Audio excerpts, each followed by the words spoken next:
You know, I was just thinking, maybe this whole setup where I introduce my video is not very creative. Maybe it's a bit more of a rip-off, even though I'll say it's a homage. So, yeah, this isn't the most creative. That was a bad call by me. But I'll just say it's an homage. Bo Burnham's Inside is labeled a comedy special, but really, it's a piece of auteur cinema.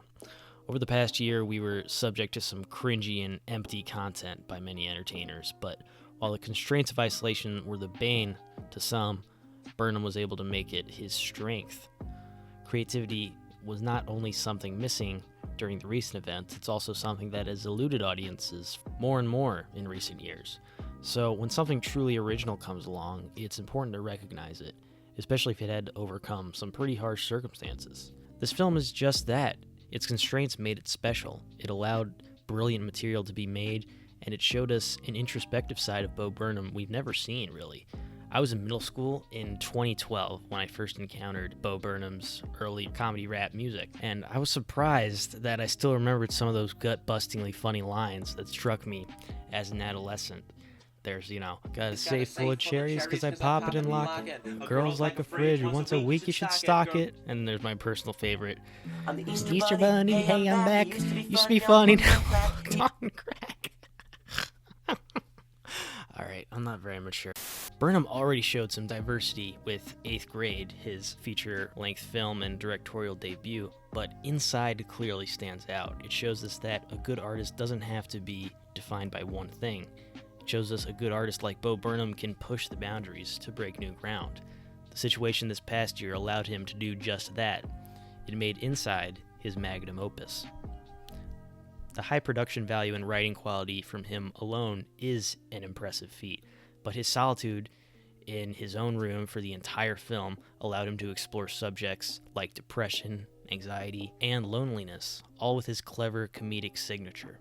He touches on so many issues in this film, like the internet, advertising, consumerism, modern comedy, gaming, dating, economics, and even Jeffrey Bezos. Jeffrey Bezos! However, I want to discuss just one theme that I found compelling: creativity. As mentioned before, creativity is on the decline, not only from mainstream entertainment, but in the golden age of the internet, where many are used to the endless scrolling online and the repetitive toxicity of the media climate. Bo Burnham certainly recognized this. Is it necessary that every single person on this planet expresses every single opinion that they have on every single thing that occurs all at the same time? He explored this in his past songs like Art is Dead.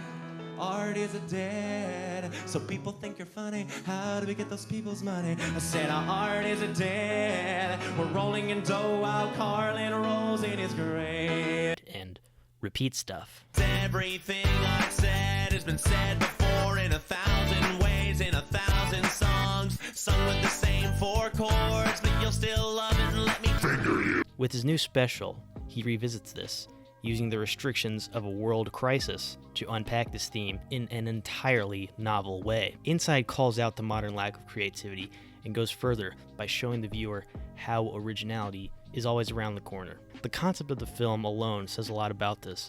Burnham shows that we can be creative despite many obstacles, as the obstacles themselves force the individual to uncover new solutions they would not have found before.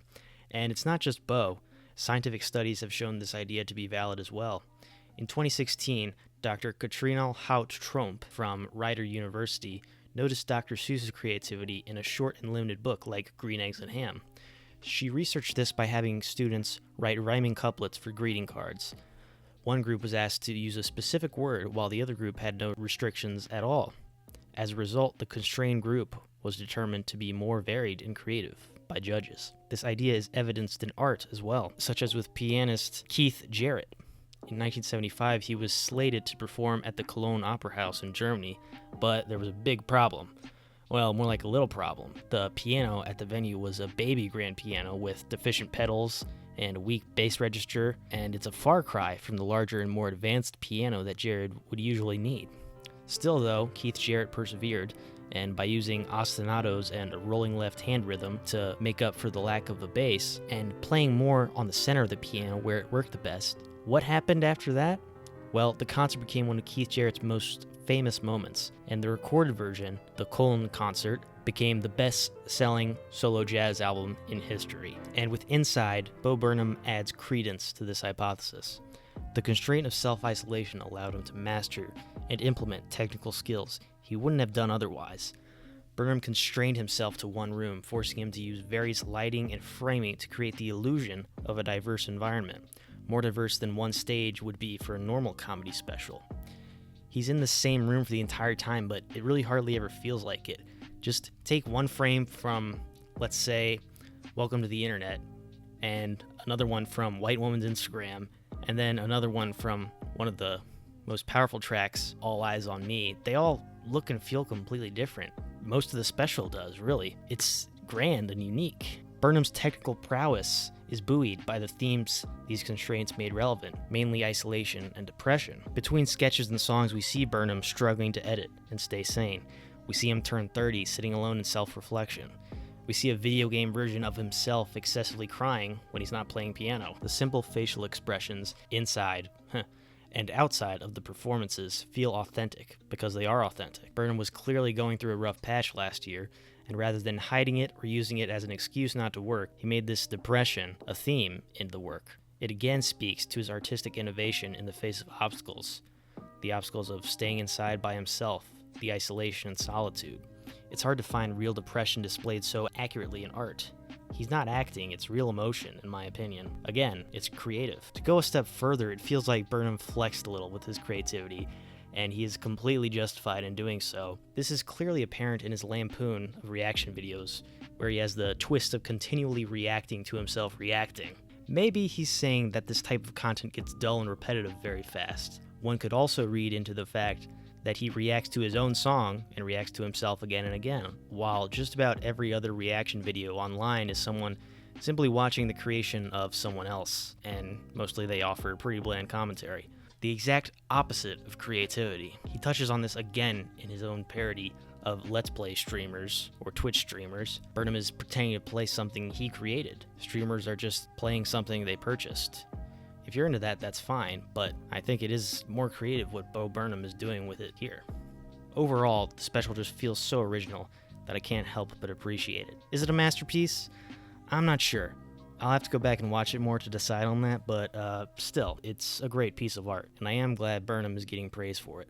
The ideas he brings to light are so numerous that I could probably write 10 essays on them, but Bo Burnham's brilliant creativity shined brightest to me. He again showed us that restraint is not the bane of creation, but rather the conduit that allows creativity to flourish. I wanted to hopefully add a new perspective to the enormous online discussion the film has generated.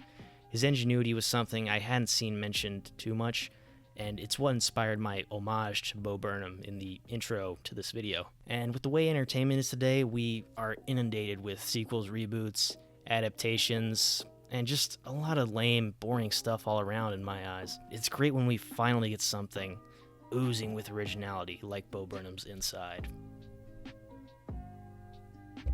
Thanks for watching. Let me know what you thought, and also let me know what you thought of Inside. I really did think it was great.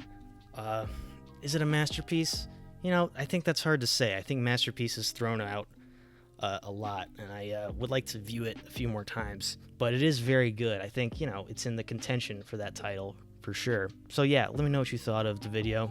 Let me know what you thought of Bo Burnham's special, and also be sure to like and subscribe. I'd really appreciate it, and I'll see you in the next video. So for now, I'm signing off.